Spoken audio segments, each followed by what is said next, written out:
Yo, what is up, guys? Welcome to back to Bendy and the Ink Machine. Today we're going to be taking a look at the archives. So, welcome to the archives. Bendy and the Ink Machine began when the developer/cartoonist known as the Meatly experienced with bringing a sketch 2D style into a 3D world.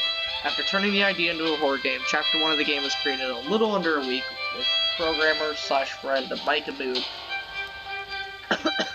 and released on February 10th in 2017.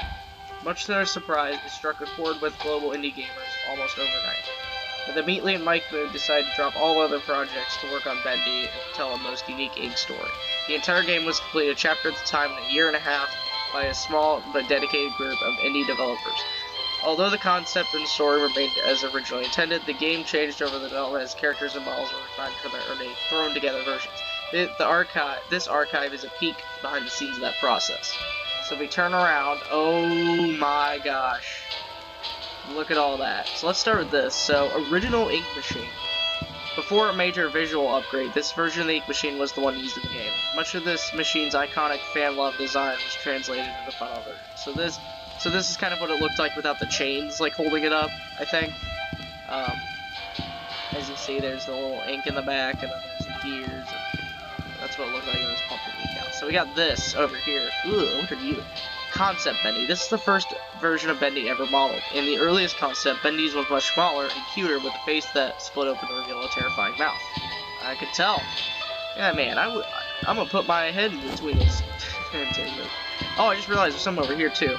Before we get everything else. Henry Stein. Once an equal business partner of Joey Drew, Henry Stein was a talented animator and character until leaving the company around 1930. His place in Joey Drew Studios' history is somewhat undocumented, but he's often rumored to be true creator of many of the studio's most memorable characters. Oh, I get it. We're supposed to stand here. Oh, we just got an achievement for doing it. I just got an achievement for standing on my pedestal. Alright, let's get back to the archives.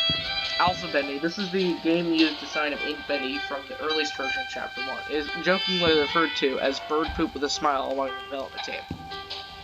Yeah, it's not hard to see. He doesn't even have hands. Beta Bendy. This was Ink Bendy's form until the release of Chapter 4. At the time, the game received a major visual upgrade and the title character got a new model as well. Nice.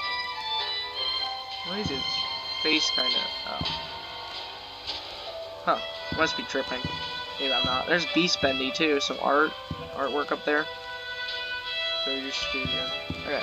Ink Bendy. This is Ink Bendy as we know him today. Although very similar to Beta Bendy, this upgraded version was remodeled, enhanced with a higher polygon count, and giving unique effects. I like that.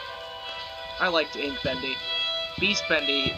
Ink Bendy's horrific final form in Chapter 5 pulled away the cartoon facade and revealed the demon within. Dang. Look at that, man. Alright, Beta Searcher. Early in development, with just a few weeks to create Chapter 2, the Beta Searchers were designed in record time before being fully retooled later on. They were the first fighting enemies encountered in the game. Nice. Final Searcher. The Final Searchers were far more robust in appearance, and they were smoother with better ink effects and a more human appearance. Okay. Also behind us, there's the Bertram Piedmont thing, and I think that's the Butcher Dare in there. Beta Sammy. With his first appearance in Chapter 2, fan favorite Sammy Lawrence became a terrifyingly entertaining character. With his slim build was deemed not threatening enough, he was redesigned and given a better skeletal rig for more advanced animation. This is Beta Sammy. Ugh. So freaking... it's not even that tough. Final Sammy. Sammy Lawrence's final form came complete with a bulked up structure and a more powerful limbs.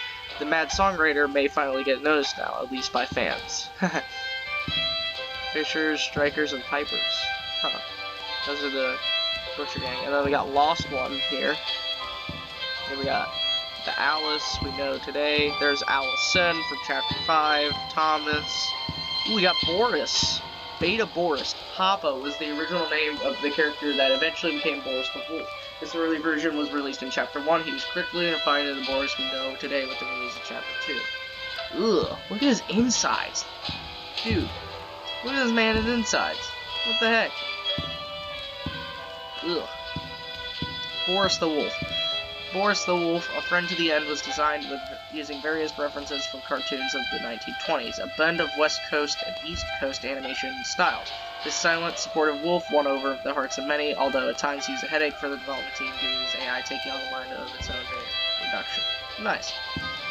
Brute Boris. Alice Angel's monstrosity, Brute Boris, was one of the biggest surprises of Chapter 4. His design was roughly based on the Frankenstein monster, but a more unfinished appearance. Alice took parts from within him and substituted things that his body was rapidly ejecting. Dang.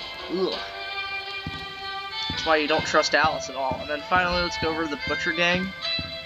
Butcher Gang. The Piper, Striker, and Fisher made up the dreaded Butcher Gang. Interestingly, the incorrupted versions of these characters were designed first and then reverse engineered back into the more family-friendly cartoon forms. Nice. Got to see you first, the Striker, I think, or Piper. Yeah, that's the first one we saw, and then the Striker we saw after, and then the Piper and Fisher. Anyways, let's stand on our pedestal so we can give this video a proper ending. I hope you guys enjoyed Bendy and the Ink Machine. It's actually up there as well. This was an awesome game. Obviously, if you guys will see this video after you see the Chapter 5 video, but I do plan on live streaming, going back to the old chapters, using the seeing tool, looking around for hidden messages, just like Allison told us to. So anyways, I hope you guys enjoyed. If you did, smash the like button. This was actually a fun thing to do, because I've actually never seen any of this. So anyways, hope you guys enjoyed.